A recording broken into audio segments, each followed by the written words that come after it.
Operation Saika की 24वीं लहर के तहत ईरान ने अमरीकी फ़ौजी अड्डों पर तबाही मचा दी। उर्दन और बहरीन में अमरीकी एयर बेसिस पर किए गए ताबड़तोड़ हमलों में अमरीका को शदीद नुकसान उठाना पड़ा है। इस बारे में आमिर रज़ा से बात करते हैं। आमिर भाई, 24वीं लहर है ऑपरेशन साइका की, ताज़ा तरीन हमले हैं। इन ताज़ा तरीन हमलों में उर्दन और बहरीन में बड़े खौफनाक हमले किए गए हैं, तबाही मची है। क्या सूरत हाल है? देखिए, पहली बात तो यह है कि मैं कल भी आपकी बात सुन रहा था जिसमें आप यही बता रहे थे कि यहाँ से जहाज़ों को निकाल लिया गया जी है क्योंकि बिल्कुल। उनकी एयर बेसिस पे कोई एयर बेस जो है अभी तक छोड़ी नहीं है ईरान ने जिस पर हमला ना किया हो। अब इनके बाद बारी आती थी फ़ौजी अड्डों की, और इसके बाद किसकी बारी आनी मैं वो भी आपको बताता हूँ। लेकिन सबसे पहले बात कर लेते हैं उर्दन और बहरीन के फ़ौजी अड्डों की। आपको पता है कि बहरीन इनका सबसे बड़ा फ़ौजी अड्डा है, 5th फ्लीट वहाँ से ऑपरेट किया जी, जी जाता है बिल्कुल। और इनके मरीन्स वहाँ पर रहाइश रखते हैं। अब इन अड्डों पर जो इनकी रहायशी कमरे हैं, जी बिल्कुल। वहाँ उनको निशाना बनाया जा रहा है। इनके जो एमुनेशन डिपोज़ हैं, उनको निशाना बनाया जा रहा है। इनके फ्यूल डिपोज़ जो हैं, इनको निशाना बनाया जा रहा है। और ये ही रेप्लिका, इन्हीं हमलों का रेप्लिका जो है, वो उर्दन या जॉर्डन बिल्कुल में भी ऐसे ही है। किया जा रहा है। यानी वहाँ पर जो एयर बेसिस हैं, उनको तो तबाह किया गया। F-15 वहाँ पर तबाह हुआ, इनका हैंगर, उनके बेशुमार हैंगर्स वो तबाह हुए जिनमें इनके MQ-9 थे। इनके बेशुमार जो जहाज़ थे वो नकारा और हेलीकॉप्टर तबाह हो चुके हैं। तो अब उनके जो रहायशी कमरे हैं या रहायशी कम्प्लेक्स हैं, उनको निशाना बनाया बिल्कुल, जा अगर रहा है। भाई मैं फौजी यही छावनियों आपसे में पूछना चाह रहा था कि देखें, पहले जो ईरान की हिकमत अमली थी ना, वो ये थी कि ड्रोन्स को निशाना बनाए, तैयारों को निशाना बनाए। इसके बाद अब उसने थोड़ी-सी अपनी हिकमत अमली तब्दील की है। उसने अब जो रिहायशी कमरे हैं अमरीकी फ़ौजियों के, उनको निशाना बनाना शुरू किया हुआ है। उसके बाद जो उनके वेयर हाउस हैं, उनको निशाना बनाना शुरू किया हुआ है। देखिए, ये बड़ी अच्छी स्ट्रेटजी के साथ इनकी जो प्लानिंग है पासदारान इनकलाब की, मैं ये समझता हूँ कि बड़ी यूनिक और बड़ी ज़बरदस्त है। एक तो पहली बात तो ये है कि इन्होंने इस बात पर कि तबाही ज़्यादा फैलाई जाए, इसकी बजाय इन्होंने जो उनके इंटरसेप्शन सिस्टम्स हैं, उनको अपने सामने बिल्कुल। खोला, ताकि ये क्या हैं, किस रेंज के हैं और कितने हैं। इस पर उन्होंने काम किया और उन्होंने अपने सस्ते तरीन ड्रोन्स और मिसाइल्स जो हैं, उनको इस्तेमाल किया ताकि इनके ज़्यादा से ज़्यादा इंटरसेप्टर्स जो हैं वो चलें और वो इनके इनके जो पीछे डिपोज़ हैं या वहाँ से जो इनका ज़ख़ीरा है मिसाइल्स है, वो ख़त्म होता चला जाए। अच्छा, ये कामयाब हिकमत अमली थी।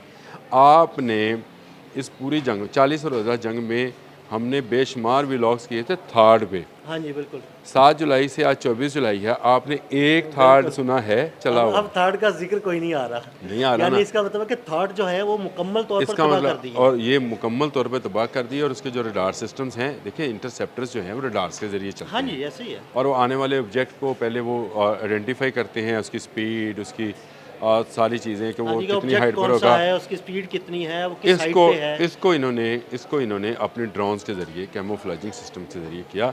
और थार्ड आपको पता है पेट्रियट से आगे की चीज़ थी, यानी वो इससे ज़्यादा रफ्तार।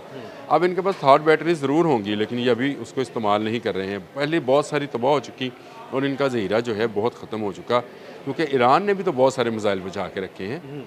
अभी उसने हमशेर 4 तो चलाया ही नहीं है। हाँ, लेकिन बहुत सारे मिसाइल बचाने के साथ-साथ वो हर दूसरे दिन कोई नया मिसाइल ज़रूर मिसाइल भी निकालता लॉन्च है। करता है। अच्छा, सजील भी उसने अभी इस्तेमाल नहीं किया, तो इसका बिल्कुल। मतलब ये है कि अभी वो सिर्फ खैबर शिकन से काम हाँ चला जी। रहा है। और और बदर उसके बदर साथ का ज़िक्र उस दिन हमने किया बदर, था, हाँ, बदर बदर का बिल्कुल। किया और ड्रोन्स इस्तेमाल कर रहा बिल्कुल। है, जो कि साइका, मैंने आपको उस दिन भी हाँ जी। बताया था कि ये बिजली की कड़क को हाँ जी, और कहते हैं साइका। साइका भी नया ड्रोन और उन्होंने साइका मुतारिफ़ जो कराया था। है, ये ड्रोन्स इसमें इन्होंने इस दफ़ा जो है इसमें अर्श जो है उसको इस्तेमाल किया है और इन्हीं से उन्होंने हमला किया है। ये एक खौफ फैलाने वाली बात है। जैसे कल आपका मैं सुन रहा था तो आप कह रहे थे कि जहाज़ भाग गए, आज इनके फ़ौजी भाग रहे। देखिए, जब भी किसी फ़ौज का आपने मोराल डाउन करना हो, तो आप उसके जो रहायशी कम्प्लेक्सेस हैं, जिनके अंदर वो ख़ुद भी मौजूद होते हैं, उनका हेल्पिंग स्टाफ भी मौजूद होता है और अगर जंग ना हो तो उनकी फैमिलीज़ भी आकर हाँ स्टे कर रही होती हैं, उनको निशाना बनाया जाता है।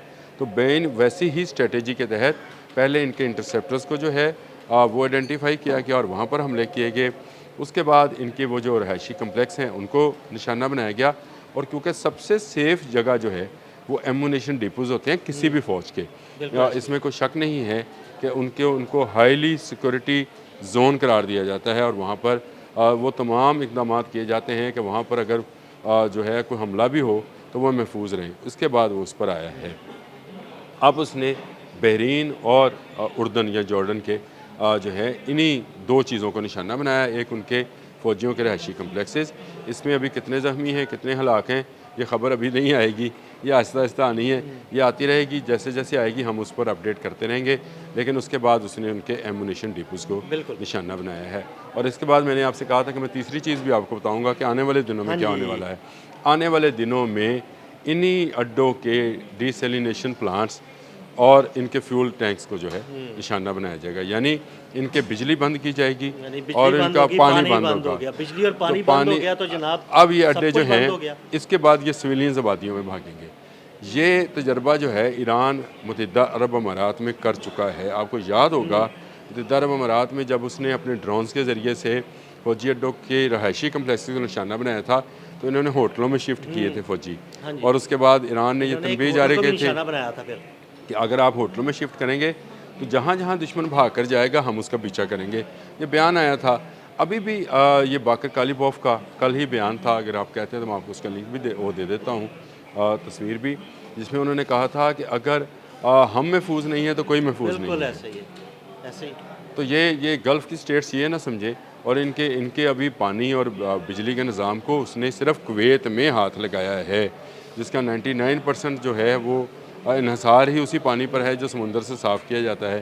तो ये एक बड़ा चैलेंज होगा, मैं समझता हूँ गल्फ़ की तमाम स्टेट्स के लिए भी और ख़ुद अमेरिका के लिए भी, कि अगर उसके फ़ौजी अड्डों के इन टर्मिनल्स को निशाना बनाया गया या उन जगहों का निशाना बनाया गया जो कि इनको बिजली या पानी फराहम करते हैं, तो ये फिर आप समझें कि ये एक ऐसी मौत की लहर होगी जो आहिस्ता आहिस्ता इन अड्डों को खा जाएगी। और यही ईरान चाहता है कि इनकी आहिस्ता आहिस्ता जो क़ुव्वत है उसको ख़त्म किया जाए और आखिर में उस चीज़ पर हमला किया जाए जिससे इनकी जो रही सही क़ुव्वत है या फ़ौज का तो मुराल है। लाइफ लाइन ही कट जाएगी ना उनकी। अगर पानी नहीं होगा तो कहाँ जाएंगे, और पानी नहीं होगा तो इसका मतलब ये है कि ये जब मैं ये डिसैलिनेशन प्लांट कहता हूँ तो इसका मतलब ये आरओ प्लांट नहीं है जो घर के बाहर लगा होता है। नहीं, ये एक ये तो बाकायदा बहुत समंदर से पानी लेकर ये उसको साफ साफ करते हैं किया और साफ पानी फराहम ये करते एक हैं। बहुत बड़ा प्रोसेस है, बहुत बड़े बड़े टैंक्स हैं, ये एक बहुत बड़ा अड्डा होता है। आप उसको जो मर्ज़ी नाम दे लें, मुझे तो उसके नाम देने भी नहीं, देखिए उसके लिए बहुत बड़े ज़हीरे पानी के बनाए जाते हैं, उसके लिए बड़ा बिजली का बंदोबस्त किया जाता है जो इस पानी में से नमक निकालता है और पानी को साफ़ करता चला जाता है। ये एक बहुत लंबा और तवील और क्या कहते हैं हाईली जो है टेक्निकल पूरा एक सिस्टम है। इस सिस्टम को अगर ब्रेक करता है तो गल्फ़ में कहत साली होगी, मैं आपको बताऊँ। और ईरान को इस नहज पर अमेरिका ला रहा है। ये जो कशम पर हमले हैं ना, ये मैं आपको बता दूँ, ये इन्हीं हमलों का जवाब जो है ईरान इन पॉइंट्स पर भी दे सकता है। अभी तो वो सिर्फ फ़ौजियों की रहायशगाहों, गोदाम्स और इनको निशाना बना रहा है, और ये जंग में फ़ौजी अड्डों को निशाना बनाना कोई बड़ी बात नहीं होती है, ये चलता है।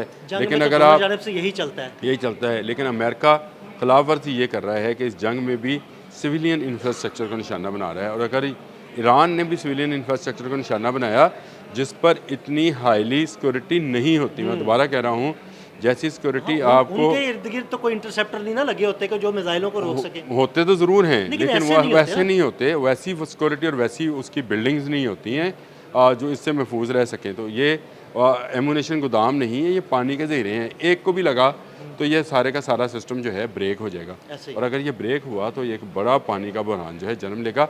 मैं ये समझता हूँ कि दुनिया के तमाम मुल्कों को बशमूल पाकिस्तान, कतर, मिस्र जैसी कोशिशें कर रहे हैं इस जंग को जितनी जल्दी हो सके रोकें। ये तेल से ज़्यादा पानी का मसला बने। बहुत शुक्रिया आमिर भाई। आमिर भाई ने बड़ी तफसील के साथ इस सारे मामले पर रोशनी डाली। मज़ीद अपडेट्स के लिए हमें फॉलो करते रहें। अदील अहमद और आमिर रज़ा को इजाज़त दीजिएगा। अल्लाह हाफ़िज़।